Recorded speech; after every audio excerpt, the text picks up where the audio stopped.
The story of Frank Morgan, the last gunfighter, could easily be called the reluctant gunfighter. Boy, you should really learn to watch your mouth. You're gonna make me do that, you old has-been? I'd rather not have to do that, boy. Besides, that's something your mother and father should have taught you. I never paid no mind to what they said. Obviously. Huh? Oh man, you talk funny, you know that? You try to insult me or something? Not at all, boy. Just agreeing with you. I don't like you, old man. I mean, I don't like you at all. I think you're all talk and no do. And I don't believe all them stories about you neither. I don't think you've killed no 20 or 30 men. I haven't. I knowed it. Closer to 40. You're a damn liar. Boy, go home. Leave me alone. No, I'm gonna make you pull on me, Morgan. Then I'm gonna shoot you in the belly so I can stand right here and watch you beg and cry and holler like a whip pup till you die. That's what I'm gonna do. Is that really Frank Morgan? That's him. I thought he was a lot older. Enough talk, old man. Grab iron, you old buffalo fart. Frank Morgan did not move. He stood and watched the much younger man. If you want a shooting, boy, you're gonna have to start it. Then I will, by God. You think I won't? I hope you don't, kid. I ain't no kid. Pardon me? I'm known around here as Snake. There is a certain resemblance. What? I was just agreeing with you. You're gonna die, Morgan! We all die, kid. Some long before their time. And I'm afraid you're about to prove me right. Go to hell! Morgan shot him before the kid could even clear leather. Shot him 2 times. The shots so close together they sounded as one, leaving 2 holes in the center of the kid's chest. Good God almighty. He's as fast as he ever was. You know Morgan? I seen him once back in, 74, I think it was. He shot them 2 Burris brothers. It was now April 1888. I thought all that talk about you was bullshit. Blood leaked from the kid's mouth. I wish it was. In 1860, when he's in his mid-teens, Frank stands up to a bully, Luther Biggs, on a ranch in Texas where they both work as cowpunchers. As always with Frank, it is a matter of principle, not ego. Luther swears to kill Frank, but in a shootout, Frank kills him instead. The rancher and his hands warn Frank to make himself scarce, as Luther has brothers who are sure to seek revenge. Frank drifts for a couple of months, clear out of Texas and up into Oklahoma territory. He hooks up with 2 more young men about his age, and they ride together. Their parents are dead, like Frank's, and they just plain don't want to stay with brothers or sisters, as is the case with Frank. The story about the shootout between young Morgan and Luther Biggs spreads. Frank never talks about it. He just wants to forget it. But he knows he can't. Not completely. The war between the states is a few months away, and the war talk keeps getting hotter and hotter. Frank joins up with a group of young men riding off to enlist in the Confederate Army. For the next 4 years, Frank fights for the Southern cause and matures into a grown man. He becomes hardened to the horrors of war. At war's end, Frank Morgan is a captain in the Confederate Army, commanding a company of cavalry. Rather than turn in his weapons, Frank heads west. On his way, he experiments with faster ways to get a pistol out of a holster. He designs a special holster without a flap, and a leather thong slipped over the hammer to prevent the pistol from falling out when he was riding or doing physical activities on foot. His weapon of choice is a Colt .45, often used by law enforcement, commonly known as a peacemaker. Frank practices pulling the pistol out of leather. He works at it for at least an hour each day, drawing, cocking, and dry firing the weapon. By the time Frank reaches Colorado, his draw is perfected. He can draw and fire with amazing accuracy and unmatched speed. Colorado is where he meets up with the Biggs brothers, all 4 of them. Frank kills them all in a shootout and cements his reputation as a gunfighter. Frank never knew what made him do it, but on that day, he twirls his pistol a couple of times before sliding it back into leather. He does it smoothly, effortlessly, and with a certain amount of flair. Frank was certainly not the first to utilize a fast draw, but he was one of the first, along with Jamie McAllister. Jamie McAllister and Smoke Jensen are Western heroes profiled in their own series of books by the same author, William W. Johnstone. Jamie and Falcon McAllister appear in the Eagles series, Smoke Jensen in The Mountain Man. In Denver, Colorado, after the war, Frank marries Vivian Henson, later Vivian Browning, against her father's wishes. Her father is a rich man with a mining empire, a lay preacher, and a self-righteous and manipulative person. He spreads lies about Frank to break up the marriage and puts a price on Frank's head. You filth! You worthless gunman! Oh, I know all about you, Morgan. You're a killer for hire. That's a lie, Mr. Henson. I've killed men, I won't deny it. But it was in self-defense, not for hire. You're a liar! And you're not worthy to walk on the same side of the street as my daughter. You're a hired killer, a gunman, fit only for the fires of perdition, and you always will be. Frank stared at the man in silence for a moment. I'm gonna prove you wrong, Mr. Henson. No, you won't. You can't. I've had detectives tracing you all the way back to your miserable, hard-scrabble beginnings, you white trash. And I know all about the rape charges brought against you in Texas. Rape? What charges? There are no rape charges. There never have been any.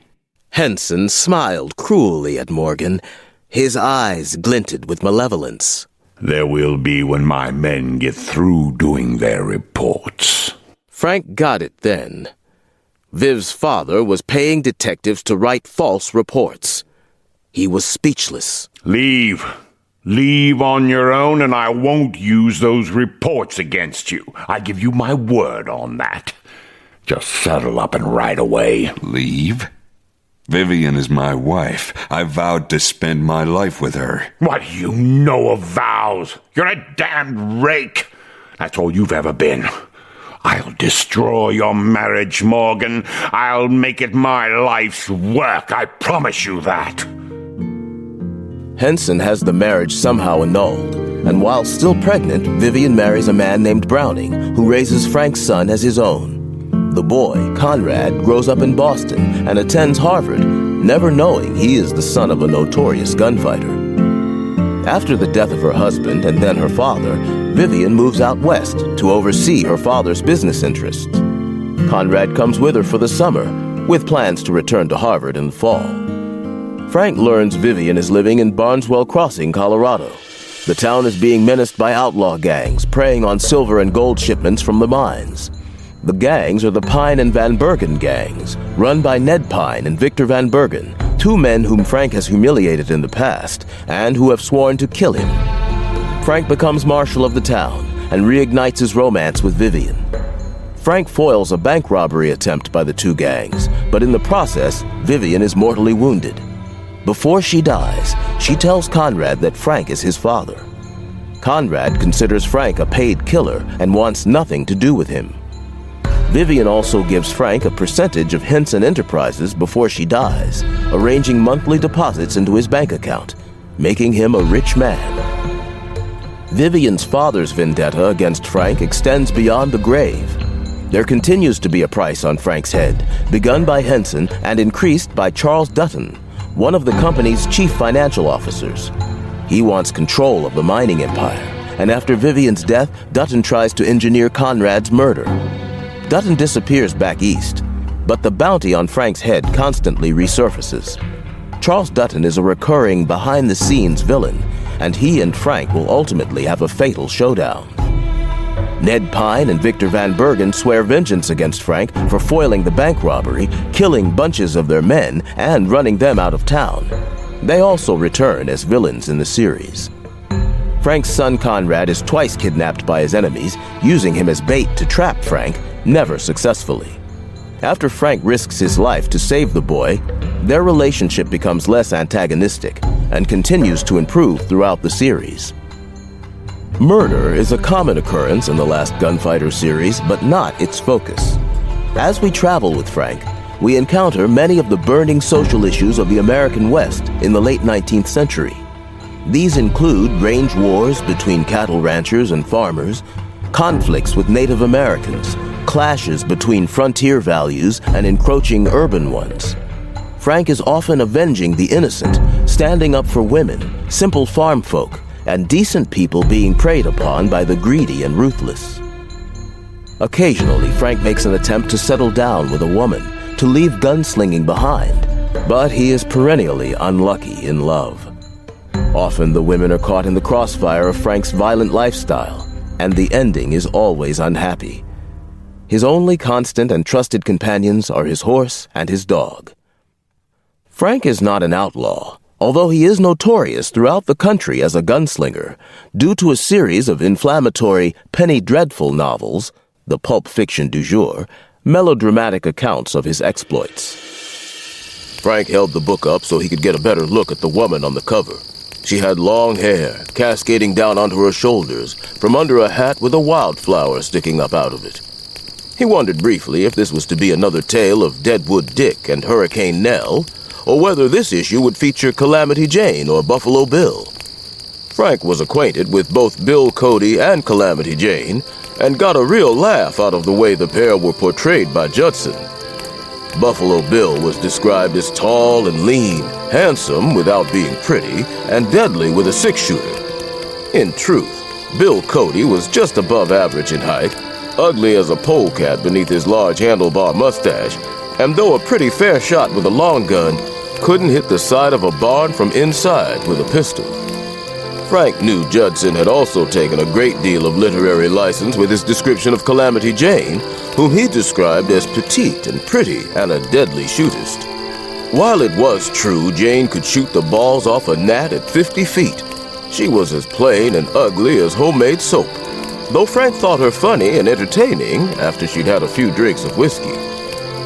One thing was sure, he thought as he looked at the cover of the dime book. She looked nothing like the woman on the cover, and Jane would shoot the toes off any man who tried to grab hold of her like the bearded jet had in the picture. Frank drained the last of his coffee, checked to make sure Wolf was bedded down next to the fire, and lay back to read a few pages until he fell asleep. He opened the book to the first page, and the title of the first story, Dangerous Dan Murdoch Bites Off More Than He Can Chew.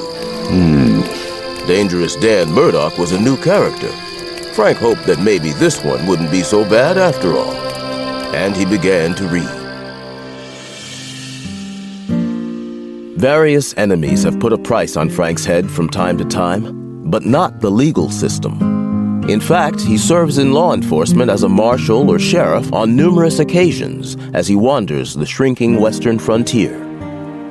Frank Morgan's story is one of many contradictions.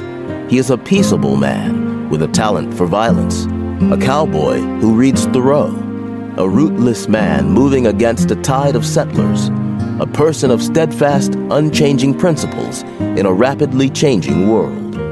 He is also every man, because ultimately he just wants to live and let live. If he has one fatal flaw, it is a trait that he admits time and time again. Seems the good Lord didn't put much backup in me when he made me, though. Perhaps it is for this reason, more than any other, that Frank Morgan is and continues to be the last gunfighter.